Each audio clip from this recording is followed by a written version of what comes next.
My name is Zhaobang Liu, and I'm a DevOps engineer in our infrastructure team.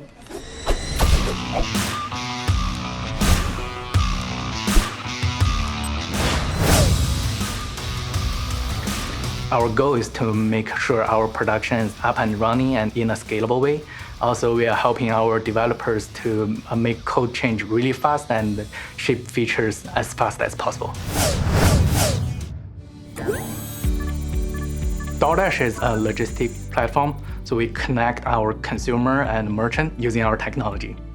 Biggest thing I'm looking to accomplish to make sure our production is growing in a scalable way. It sounds pretty easy at the beginning because if you set up a scalable infrastructure, normally you expect it can keep scaling horizontally, but it is actually more complicated than that here because we are serving consumer, we are serving merchant, and we are serving our dasher. And for each audience, we have web, we have iOS app, we have Android app. So a lot of technologies and issues we have to consider, and it can become really, really complicated.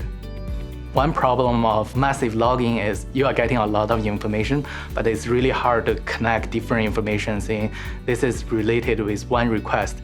Sentry is really good on tracing exceptions or errors and providing the automatic traceback so we can see things clearly and knowing what's going wrong. Sometimes if the exception is very simple and there's not enough information about why this exception is raised, sometimes it's really confusing, especially when the related function can be called from so many places. So it can be really hard to debug and understand what's going on and who's triggering the exception. So we added a request ID recently as part of the request header, and then Sentry extract that automatically, and it's really helpful. Request ID is kind of like a newer feature from Nginx. So it's a built-in argument. When we send a request to Nginx, we can add a response header and we can append the request header so that when you send the request, you can see the same request ID on your client side. And also Nginx will forward the same request ID to the upstream servers. It's really helpful when we want to debug or reproduce some issue. To developer, it's more like an educated guess. They have to guess who can cause this exception and then trace it back.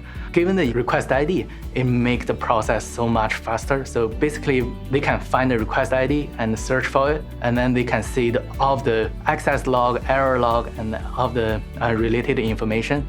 People don't need to guess anymore, and they can find the issue precisely. Once you see the Sentry exception, you get the request ID, you put it in Splunk, you get all the related logs, and then you will know what's going on. And if you don't know, that means either you don't have enough log tracing or there's something really wrong with your code.